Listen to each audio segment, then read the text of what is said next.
we're going to look at what Joseph Needham had written in his works. First half of the talk, we talk about his life and how he came to be interested to research about that question. Now we're going to look at what he has discovered and what is his views towards the question that he has posed.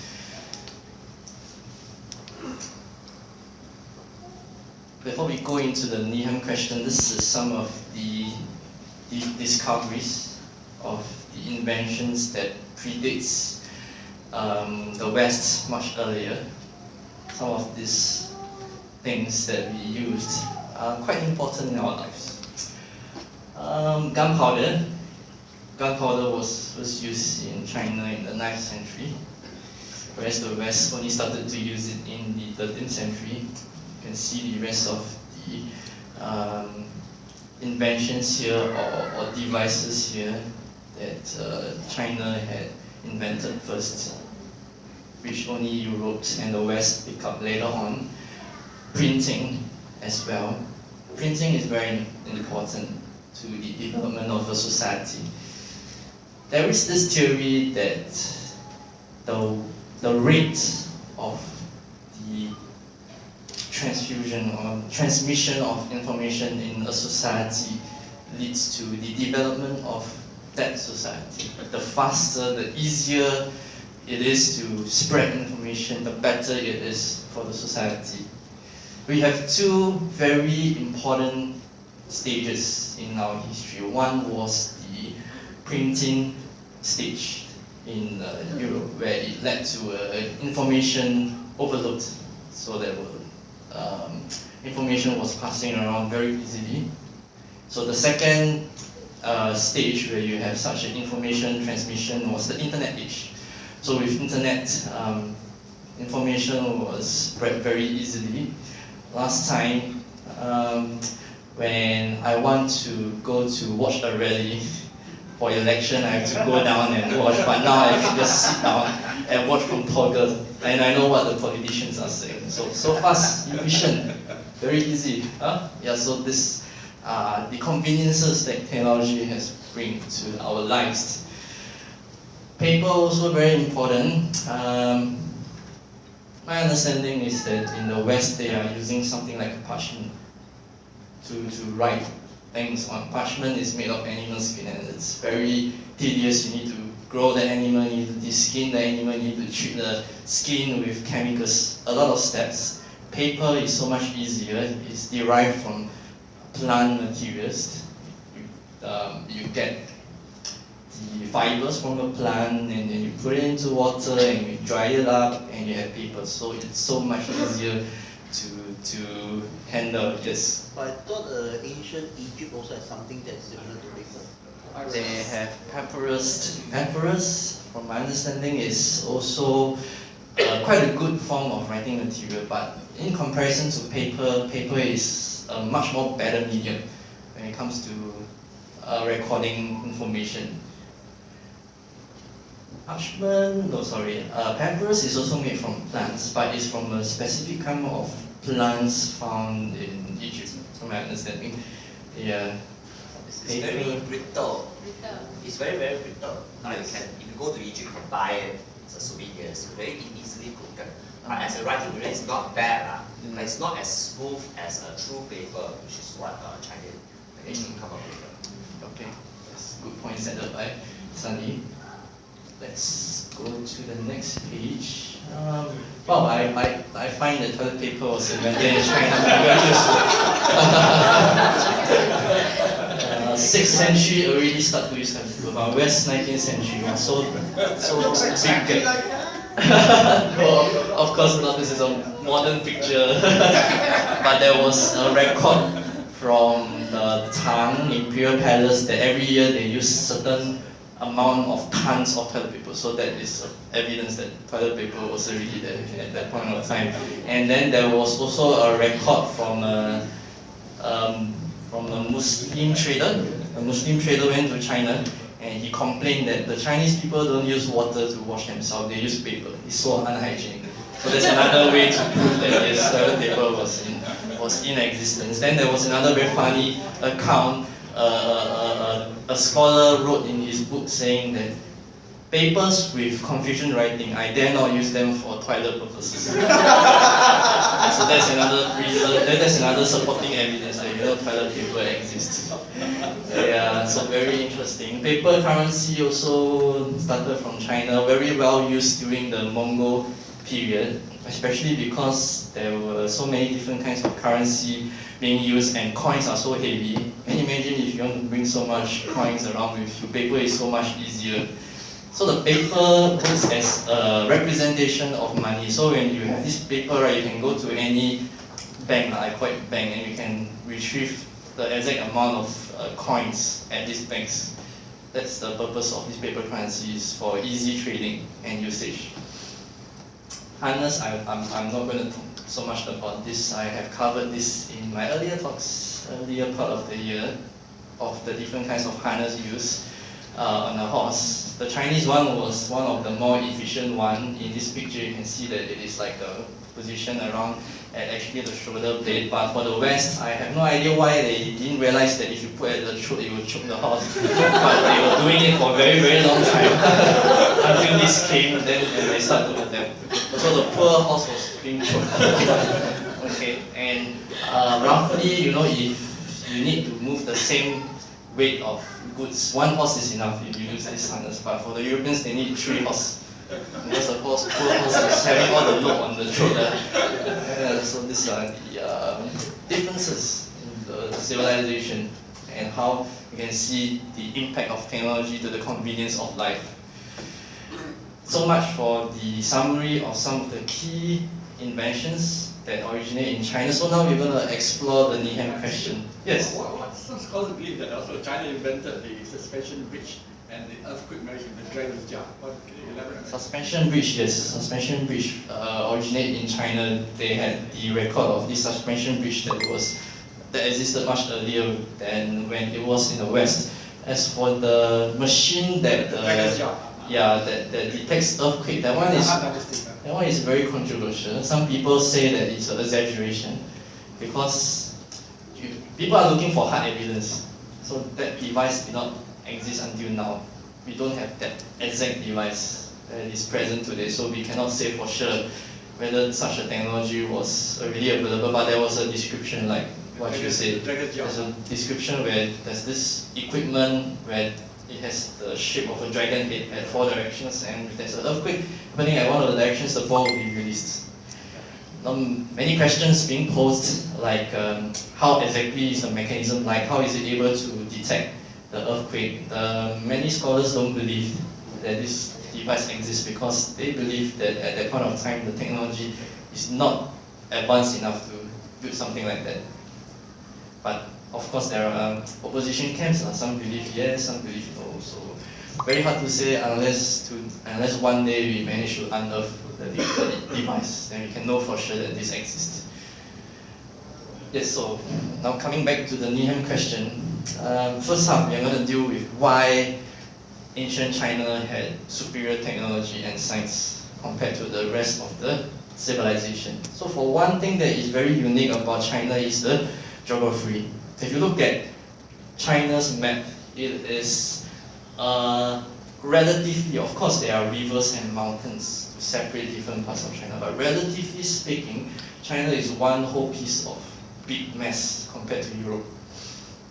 In Europe, you have your England and France being separated by the sea, and the land mass of Europe in total is still relatively lesser compared to China. China is more compact. And this is one reason why China is easier to unify compared to Europe. In Europe, there isn't true unification where you have everything under one roof. You have different nation states. You have England, you have France, you have Netherlands, you have the Dutch. All of them, loosely they see themselves as Europeans, yes, but they don't acknowledge that they are one big family. They are different. They have their own language, they have their own culture. But for China, its unique geographic conditions allow it to be unified easily. Every part in China is quite easily connected to each other. Of course, there are rivers in here in the middle, but generally speaking, relatively speaking, it's easier to get to one part to the other part in China.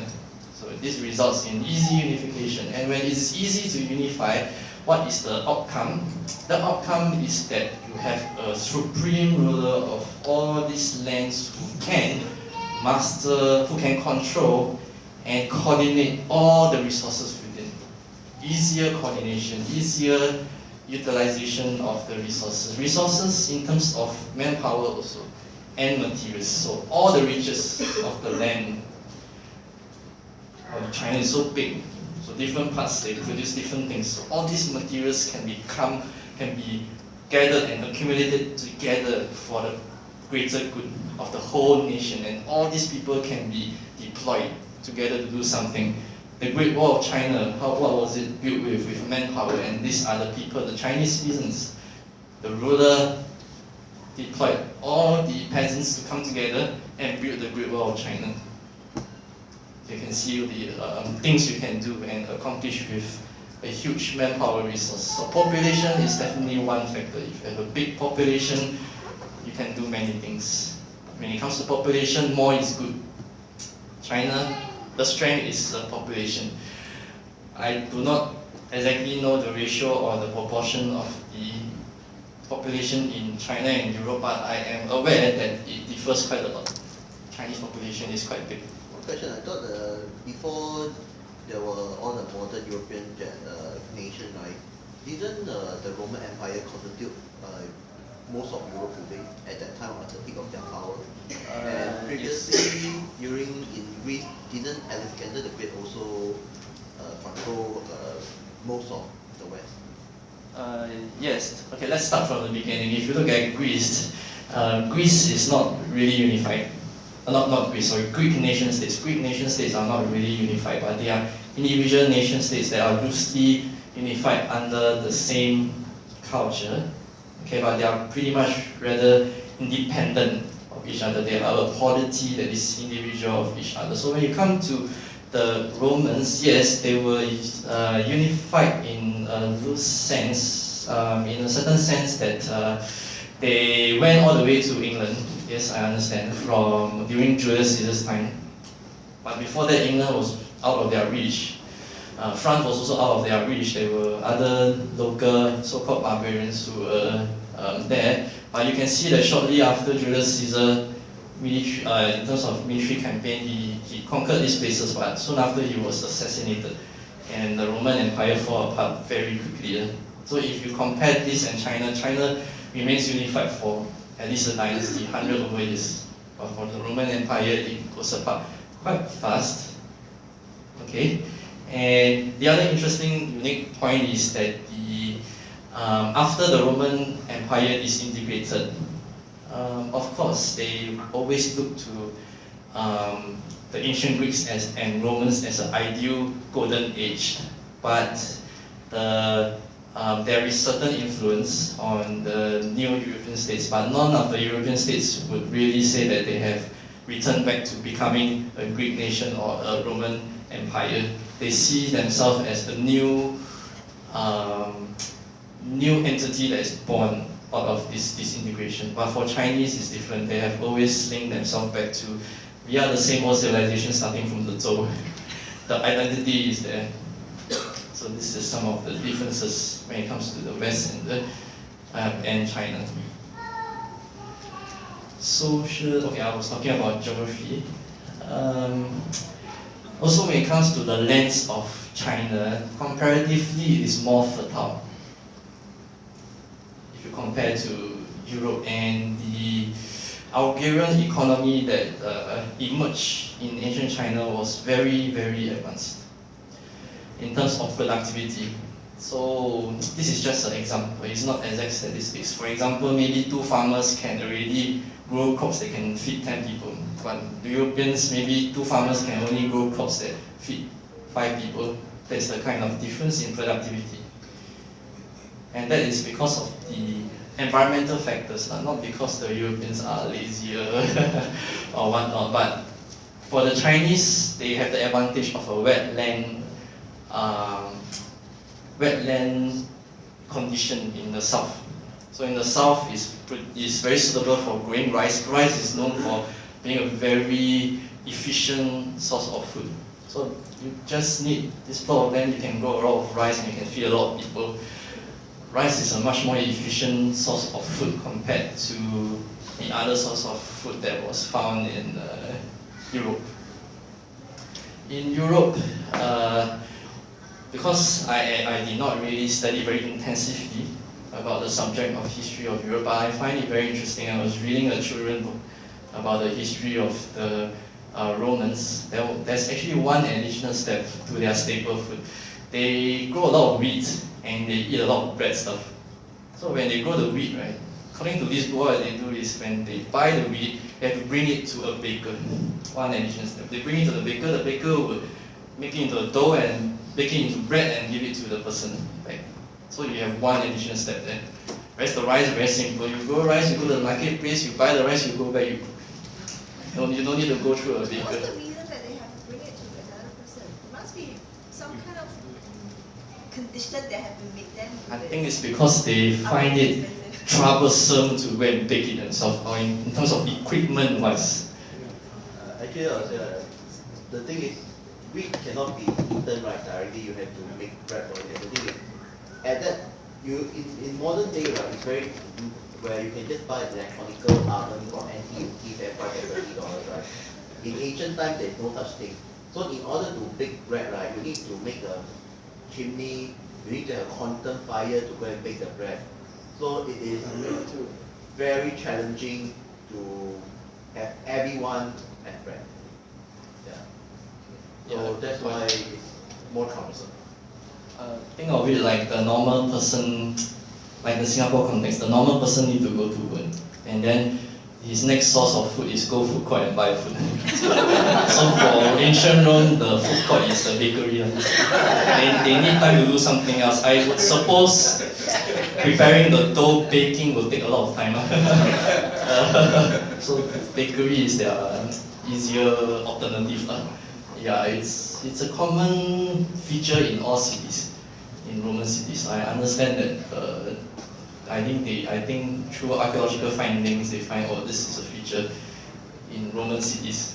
Yeah, so you can see the culture is so different. When I was very young, I always thought everybody eat rice. I never thought that, oh, rice is only in the Asian cultures, not in Europe. I can't imagine you don't eat rice. Eat bread. What a very different culture. Yeah, so geography, even food is different. But northern part of China, they don't eat rice now. Oh, they eat some. They eat noodles, right? Noodles and bread. Yeah. So, northern China also need to go through a third person to prepare the noodles. Yeah. Okay, wait, let me go back and see if I miss anything. Social condition. Oh yes, I want to talk about the river condition. So in China, the early civilizations all started along the Yellow River because of the fact that the soil there is very fertile. Plants can grow very well. So a lot of civilizations tend to start along rivers. Okay, Yellow River is one of it. But the bad thing about Yellow River is that it floods very often. And the Yellow River flows through large areas of China. Before China was unified under one whole ruler, it is impossible to do so.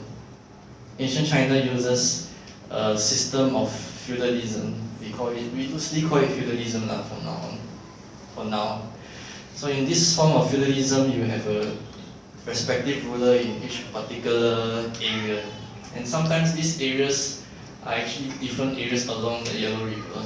So the feudal lords are very evil people. What they do is they know this river goes through your state. They will purposely make the part of the river flood, so your state will suffer. This is a push factor for unification. Every day this person want to enjoy his life, the next day there's flood. Oh, I can't stand this anymore, I shall go and beat this fella up so he doesn't make trouble for me. There's a motivation for unification as well, because The Yellow River is a very important factor to the different feudal states at that point of time. So this push for factors for unification. So China was unified very early under the Qin Shi Huang.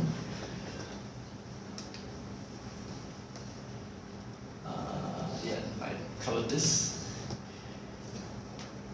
I have also more or less covered this. So when it comes to productivity, for the Chinese farmers, they are very good. They produce crops. The crop yields are very high. And when it comes to feeding people, they are much more efficient. A few farmers, you can already support many people in terms of proportion compared to the European agriculture condition at that point of time. Agrarian economy, which means an economy that is based on agricultural produce, is the trademark of Chinese civilization. Since ancient China time, agrarian agricultural produce is the most important thing for the Chinese and the government. When there's any problems, officials will always go to the ruler and say, Emperor, you need to be mindful that the harvest this year is not so good, so please don't go and fight a war somewhere else. Emphasis is always on agriculture and harvest. Trading, of course, is good. With trading, you can find additional luxurious goods. You have times in China history where trading was important. You have your Ming Dynasty where there was a lot of trading ongoing. Ultimately, trading and merchants and doing business is still considered secondary. Farming is still the most important. Agriculture is still the most important for the Chinese. Perhaps this emphasis on agriculture could have led to the different way that science developed between the West and China. We will find out about that soon. Another distinctive feature of the Chinese government is the Confucian bureaucracy, an official system that is based on Confucianism. Very strong influence of Confucianism on the way the government works. The way the government is structured is such that there are official titles or official positions meant to fulfill a certain Confucian role that is stated. For the Confucians, okay, let's go back. So for the Confucians, there's a lot of emphasis on rights and riches. Pay respect to the heavens, pay respect to the ancestors. So this is a prominent feature in Confucian government. Confucian government also realized the importance of agriculture. Confucius stated the ideal social hierarchy where farmers comes before merchants. So the merchants are even in a lower social position compared to farmers. Confucianism has also resulted later in the development of an examination system during the Song Dynasty where it became fully developed. So this system is a good one where you have capable people entering into the government and serve the government in compared to the aristocracy system in the West. Needham has very strongly put forward the point that the European nations at that point of time were still operating on the aristocracy system. What is aristocracy system? That means your great-great-grandfather used to be a lord, and because you are the descendant of this lord, you have this entitlement to be this same lord as well. You have the privilege to the land, you have the privilege to the army, and all that. And this is, to him, to Needham, is a very bad system, which is a decaying system. The ruling family, the aristocrats, may not be talented. They might not be even well educated, but they are there in the position because of their birth. Whereas compared to the Confucian government, you have a competition where the better candidates are allowed to serve in the government. It's a very competitive system where you have to write essays. You go for your examination, imperial examinations, you have to write essays, you have to be very mindful and aware of the structure of how you write your essays. There's a certain structure for you to follow, and it's heavily based on Confucian texts. A lot of emphasis on Confucianism. Now, because of this, it's a good and bad thing. Now, the bad thing is that since Confucianism is is the subject that is tested in exams, there is no incentive to study science. It is regarded in the Chinese society that being an official is, what's the way to put it, is the best achievement that one can get. Being rich is not that prestigious, but being an official is pretty prestigious. If you become an official and you go to your family members and you say, oh, my son is now an imperial officer or something, he has so much face. He'll be so well respected by the rest. But if you're a merchant making lots of money, well, if you manage to buy your way into being an official, then you gain the respect. So at the end of the day, you're still being an official, and that gives you the prestige in the social hierarchy. Being an official is the ideal for everybody. Okay. Now, even though having said that the officials are well learned in Confucian texts, that doesn't mean that they did not help in the science and development of China. China is a society based on agriculture economy. So to them, the timing of seasons is very important. Now, Chinese people are very good at making calendars because it's very important to them. They need to know when is the time to have harvest, when is the time to start their new batch of agriculture. So they have made a lot of reforms to their calendars. In terms of science and technology, calendar making is one of their expertise. And this is supported by the Confucians. They sponsor. The Confucian scholars encourage the government to do state projects about calendar making. Government money and funding is spent into making good calendars.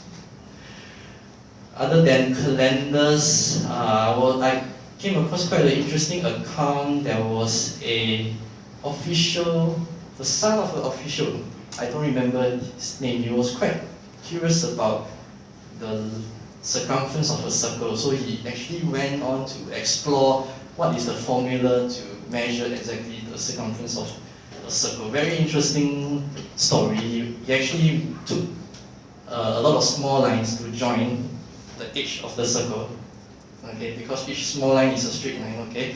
But it's a very small line. Then after that, he would accumulate all these small lines together and find out, oh, this is the actual circumference of the wheel of the circle. Then he tried to devise some formula. So Chinese was already trying to find out the value of pi at that point of time. But they were not so good as the Greeks yet. I think the Greeks were also very fascinated and obsessed about finding the value of pi. Yeah, so very interesting story. I think we have quite a number of books about that, about the mathematics achievement of the Chinese. Now this is the interesting one, Taoism. Needham realized that there is something inherent in the nature of Taoism that could have promoted natural science. Now I'm using the term natural science to refer to science of ancient civilizations. Okay, now I'll use the term natural science and modern science. Modern science refer to later ages.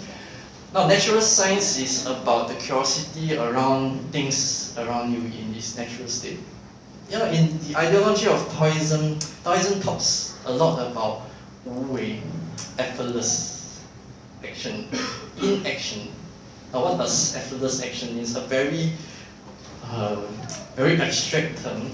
It means to say that all around you, there's already some kind of inherent nature around you. But humans are trying to act smart. They try to alter the nature of the things around them. So that causes trouble.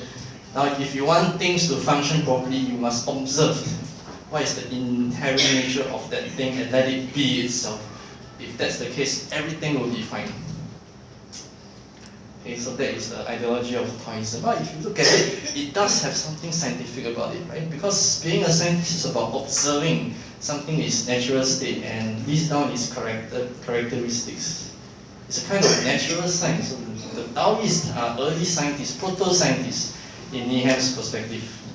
They exhibit characteristics of being a scientist. In fact, gunpowder is invented by the Taoist priest.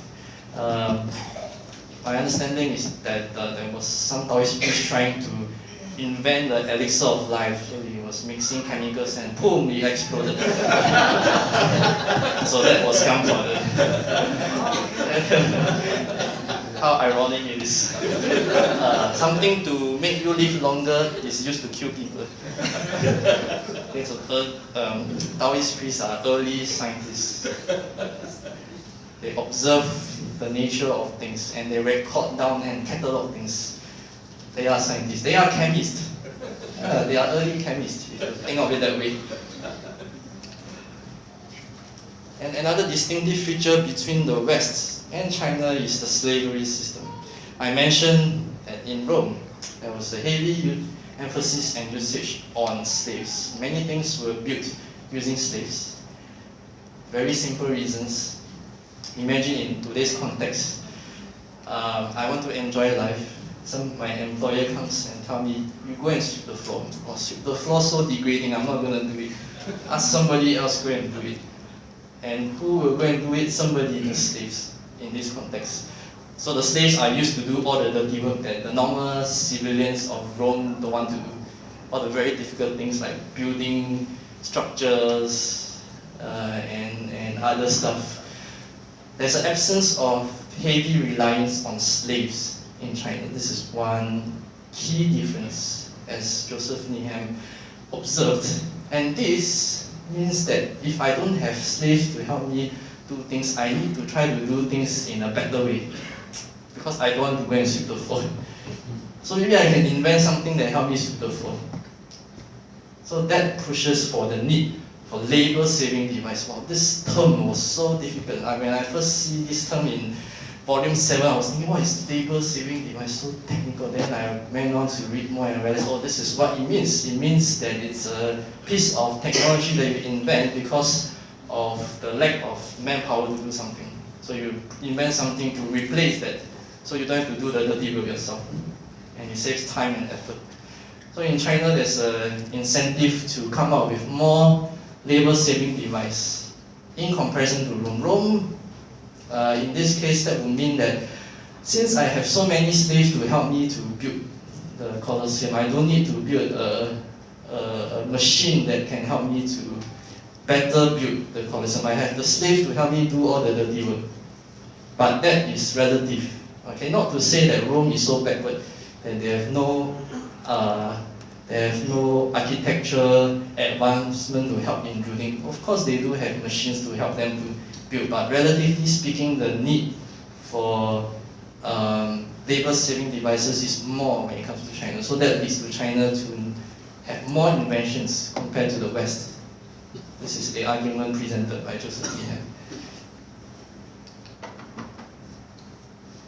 So now we will go into why modern science is not born in China. We have tackled the first part, why China was advanced. So now we go into the second part.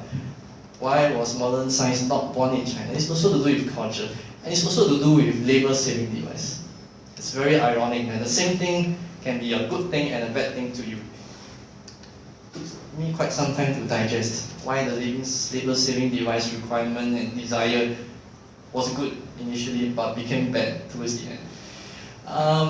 This part I more or less have covered, the emphasis on Confucianism. So the system is such that you don't groom scientists, but rather you groom Confucian scholars. There are universities and schools that focus on education about Confucianism, but there's no schools about science, no schools about engineering. Then how do they spread the information? Usually it's from a master to disciple, very close school kind of imparting of skills. So if you don't know that master, you are not able to meet him, then too bad, you are not able to learn that particular piece of craft and skill. Merchants rank low in the Chinese society ranking. This would result in the acclaim. the suppression of capitalism. The birth of capitalism is also a factor that lead to the rise of modern science in the West. Oh, this part is the most challenging part to me when I was trying to digest the bourgeoisie, am I right? Bourgeoisie. Bourgeoisie class. What does bourgeoisie class means? Simply put, it's a social class in the society where they have lots of power in terms of economic power. Usually, okay, we can refer to them as very rich merchants, and these rich merchants are very influential, that they have some kind of political involvement in a sense, or they have an influence in the politics of a nation. And such a merchant class grew in the West and became very powerful. Of course, there are merchants in China, and of course, there are merchants in China who went on to become officials and became powerful. We are talking about relativity, we are talking about comparison of the proportion. In the West, there is much more of such things that are happening, and you can see that this social class is more powerful in the West compared to in China. So this bourgeoisie class is so powerful that their culture later went on to influence the culture of science as well. Now this is quite an abstract definition that was offered by Joseph Needham. He went on to say that he found certain characteristics of bourgeoisie in scientists. He says that the bourgeoisies are the merchants, they like to make money. And when they want to make money, they will compare. If I sell my stuff to person A, person B, which one will I make more money? Is it because I sell this thing, which will allow me to make more money?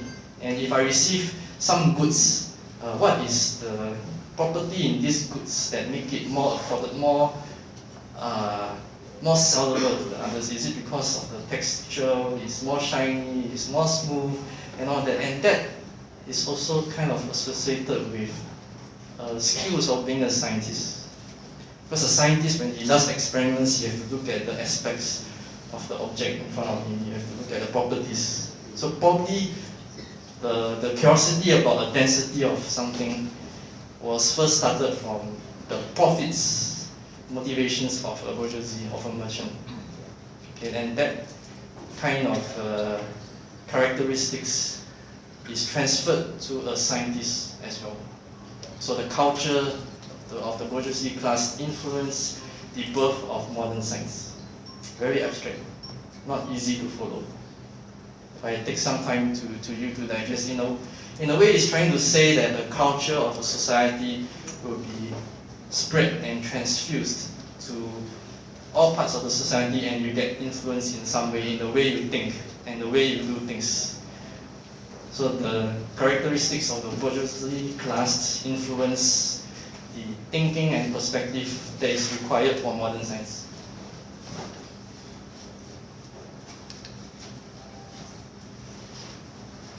So labor-saving device now became, the requirement for labor-saving device now become a bad thing, so-called, for the Chinese. Now the Chinese, not say that it became a bad thing, but when it put under a different context, it leads to a different outcome.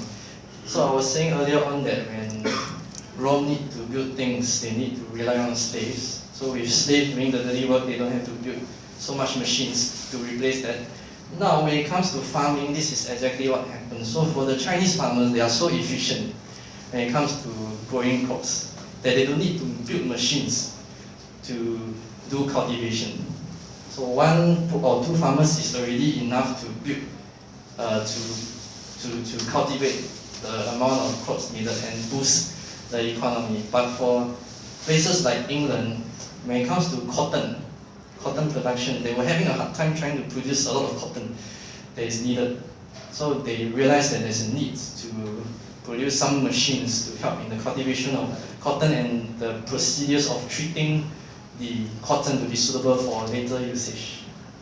So in Europe, there is this desire come up with labor-saving device, which leads to birth of modern science and the industrial revolution for the later part of Europe. This will illustrate what I'm trying to say in a better way. It gives you the context from Francisca Bray. So this is what she said. From the very outset, we believe the fundamental constraints, both technical and social, of red rice cultivation significantly influenced China's peculiar path of development. Unlike dryland agriculture, in red rice areas, successful farming depends less on equipment than skill, which is what I was trying to say. You don't really need machines. If the farmer is skillful, you can already produce enough crops. Less on capital investment and economies of skill than on labor should be applied. It is clear that the small size of units of production and of individual fields suited to efficient red rice production is a barrier to economies of scale and thus to technical inventiveness of the type which we owe to the European agriculture and industrial revolution. This is a more abstract way of trying to say what I've just said. And that is a tendency towards mechanization and improved returns to labor. In other words, there was absence of the need for labor-saving device to be invented in China when it comes to agriculture. But there is a need for European nations. So European nations' economy, technology went on to progress because of that need.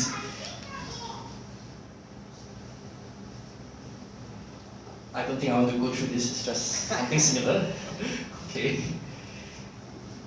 Now, the dissemination of information is also something very important. Like I said earlier on, if information can be passed within a society very easily, and information is easily accessible, it leads to the add-on of knowledge and the usage of knowledge. How do I put it? It's like, for example, I'm staying at home. I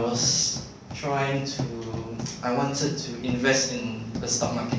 So if I want to invest on stock market, I can go for a seminar, I can go to a talk, or I can go to or I can read a book. But this is relatively inconvenient to me because I need to go somewhere and travel. But if I have internet access, I can sit at home, I can read all the information about stock market, I can easily buy stocks, and I can perhaps make money out of it. So the way we access information, if it's easily accessible, it allows an individual to make informed decision. Right? So it makes a difference. So if information is not really accessible, this person lacks that piece of knowledge. He will not be able to invent something or create something based on that knowledge. So sharing of information and knowledge is very important to the progress of a society. Just that if we don't have computer and we don't have meetup, we won't be able to come here today. Yes, very good. Yes, then I'll have nobody here today if I don't have a computer. Having said that, why do I have all these characters? Because I want to illustrate something. This is the Chinese character for mu, means wood. This is the Chinese character for ling, which means forest. And this is the Chinese character for sen. Senling, if you put together, means something like a thick forest. Okay? And if you look at the characters, it's very interesting. It's a repeat of one character, just that you have more. Mu. You have one character that is this. This is 2 times, and this is 3 times. Unfortunately, not all Chinese characters are written like that. It's not so simple. Yeah, it's not like if you have one, okay, one is very simple, but let's look at other characters. It doesn't mean that you have more of that. You just repeat the same character. No, unfortunately not. But English, what is the key difference between an English word and a Chinese word? Yes, so the English word is created based on pronunciation, right? And the alphabets, right? Is this alphabets? No, it's more like pictographs, right? It's a shape. Okay? Now, I want you to make a printer for me, let's say. So for this printer, if we are going to use this printer to just type English words, is it easier? Yes. You just need to create 26 alphabets. But if I want you to help me create a printer which it's used to type Chinese words. How many characters you need to create for me? You need to create one for each unique character, right?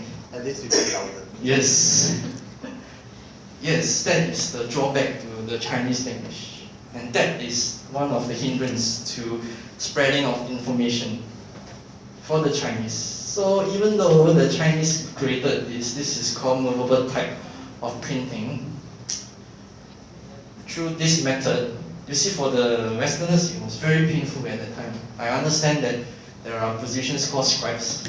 So this person's job is you give him the original book, he will sit down there and write for you the whole year or how much, whatever time there's needed. If the person don't have coffee and he's working in 2 a.m., he might write the word wrongly. And then the information is different. So there's error rate there when it comes to manual copying. Printing, of course, is the better one. You just create a template, then you use a paper and you just stamp something over. That's so much faster and efficient.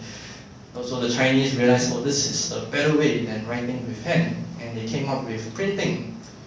The Chinese printing was simpler. The Chinese printing works in a way that there's a standard text. I want to print a Buddhist sutra. I write all the text on the template, and then I just apply. If I need to create a new text, I need to do another engraving and reproduce. Very painful still very painful, right? So a person by the name of Bi Sheng come up with an idea. Instead of using, every time I need to create something, a different text, I need to create one whole new block. Why not I come up with these small blocks? So each of these small blocks is a Chinese character. I will arrange these Chinese characters in a big, what do you call that, a big template. For example, a big template. I arrange the characters accordingly to what I want to write out.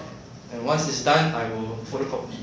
I will apply the paper over, and then it's done. But still a lot of problem because I need to create 50,000 over such chips. So it's very laborious for the Chinese. Even though the Chinese are the ones who create printing, printing did not achieve as much success compared to the West. The West is so much easier, just 26 alphabets, and that's it. When it comes to the West, as dissemination and mass publication of books was so much easier compared to China.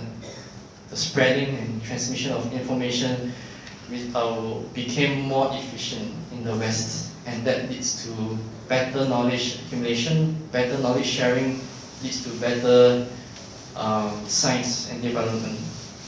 So when the scientists come together, they all just have to refer to the manuscript given to them. They read through, oh, so this is what we have discovered so far. There was a lot of exchange of such scientific literatures and journals.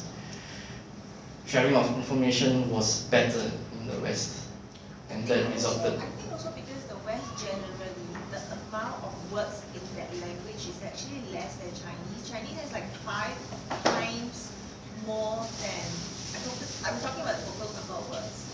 It's actually, a lot of people like to compare, oh, I got more words. But it actually means that you need more words to say what you need to say. Well, the West need less words to say the same thing. Because one word, in fact, sometimes has a few meanings, but Chinese usually one word means that one meaning and nothing else. Yes. Then the other big problem for the Chinese is that the main usage of language when it comes to official books, that means serious books, is classical Chinese. You go and read Analects, you go and read other Confucian formal texts. It's written in a very difficult way. It's not the way we speak. Yeah, like 子曰 or something. 子曰, what's the famous line in Analects? 己所不欲，勿施于人。Yeah, 己所不欲，勿施于人, or 朋友来自远方，不亦乐乎? Why got who at the back? Nobody speak like that today. It's a different way. It's not wrong, it's just that this is the language they use for writing, but speaking is different. Okay, so another difficulty, if you want to understand Chinese text, you must know the grammar structure of those classic texts. Then you can understand the information that's in it. So two barriers. Europe also similar, all the classic works are in Latin. It's not the common, as in they don't speak Latin. Yes. Initially they have Latin, but after the information revolution with Gutenberg, they start to print a lot of books in vernacular language. That means the spoken language rather than Latin. So that resulted in easier transmission of information. Okay, having said all this, please do not misunderstand that the Chinese science took a step backwards and regressed as a whole. But instead, Chinese science is still progressing, it's still growing. Needham believes so. They're still growing. It's just that the rate of growth of science in the West is so much larger exponentially that it far exceeded the Chinese accomplishments. That is not to, which means to say that it's not that during the 14th, 15th century the Chinese people stopped inventing anything. They do, but the rate of invention is slower, much slower compared to the West. Is it because the West is more progressive because they take advantage of the Industrial Revolution? Yes, the China modern fell science. because China did not take advantage of the Industrial Revolution. Industrial Revolution did not take place in They China. fell behind. Even Japan was ahead. Mhm. They took advantage of the Industrial for Yes. 1860. Yes, that's true. Sorry, Mm. based on my experience learning in China, the science development maybe is lower than West country after middle of Ming Dynasty. Yeah, the Ming Dynasty. Yeah. Yes. Actually, maybe we continue to discuss after we finish this because I think this is a very interesting thing. Yeah. But Okay. to finish the meeting first. Yes, so that is so much for what Joseph Needham had said. So towards the end of the book, Simon Winchester also made his own conclusions on the Needham question based on his own research and findings. He gathered his sources from different people. Well, his conclusion is definitely, which most of us agree, is that Needham never really answered the questions. Like those things that I say to you is very abstract. You can't really prove it. It sounds logical, but how do you find statistics or how do you find evidence to prove, oh, this is the case? The thing about labor-saving device is a very technical, abstract argument and very hard to find supporting physical evidence to prove.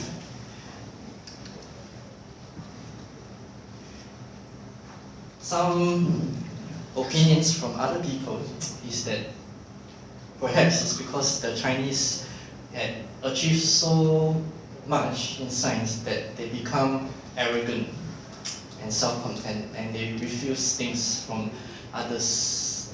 Illustrated in an example where there was an ambassador who went to meet the emperor in Qing dynasty, the last dynasty in China, Qianlong, and he wanted to do trading.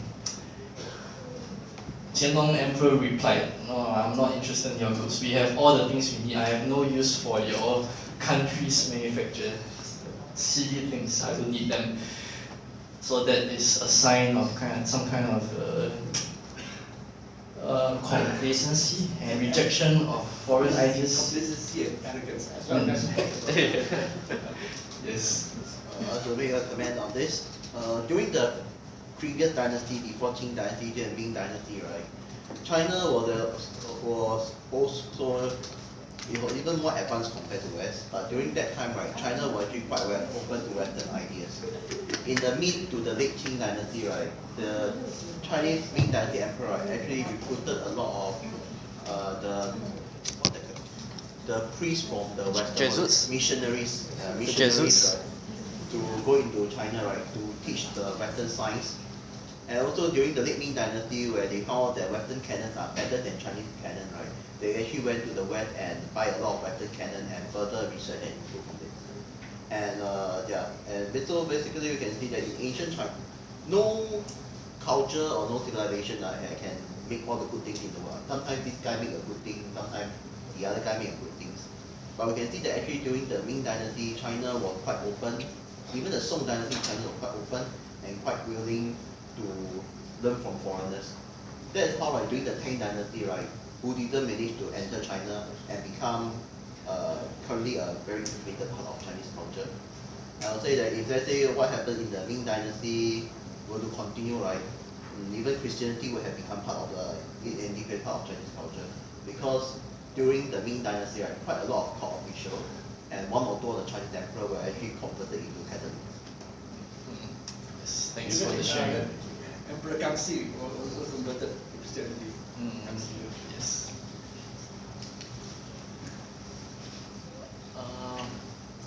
Yes, there were also quite a number of scholars who support the idea. Yes, it's the society structure that there is incentive for you to be well versed in Confucianism and join a government rather than becoming a merchant. The glory is not there, the prestige is not there. So without the merchant class, there is no capitalism. So without capitalism, there is no competition and the need and desire to improve things. So that leads to the decline of science in China in comparison to Europe. We have to keep, we have to be aware that that is the context. It's always about the comparison between China and the West. That's the context. This one is, I find, quite controversial. I don't really agree. The long period of unification in China means that there's a lack of competition in China. So that resulted in the decline of science. Whereas in Europe, you have states, nations fighting each other, having war. So in terms of weapons, science and technology, they improve on that. Because it doesn't make sense to me, is in the sense that we have looked at the ancient science of China. They were unified under under Han Dynasty. You can see also that there were quite a number of scientific achievements from China. So perhaps unification is not the key answer to whether science develops. I would thought that unification would help in development of science and technology because there will be a central government who can pool all the resources together and do a state project rather than fighting, but it's controversial. Yes. I think that competition and this war, right, will contribute to certain kind of technology and improvement, while unification and peace will contribute to some others. So we say that in terms of this, we just say that no system or no condition will produce everything. Yeah, so peacefulness in China produced certain kind of technology, while war in Europe produced other kind of technology. Okay, this scholar here believes that because of the absolute government system in China where you have the emperor with a lot of control, a lot of authority that he has stifled the society.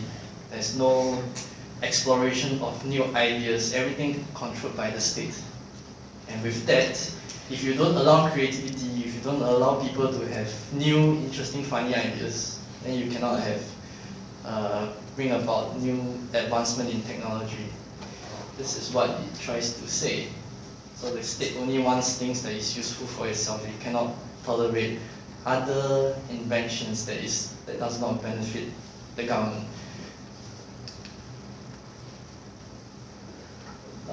This is the Nathan Sivin question that I talk about, the negative question. Like why, it's striking that this question, why don't the Chinese beat Europeans to the scientific revolution, happens to be one of the few questions that people ask in public places about why something didn't happen in history. It's like asking why your name did not appear on the page of today's newspaper. That's his argument for him. So he believes that the Needham question of why modern science was not born in China is an invalid question. It's not phrased properly. But that's for us to figure out and ponder about.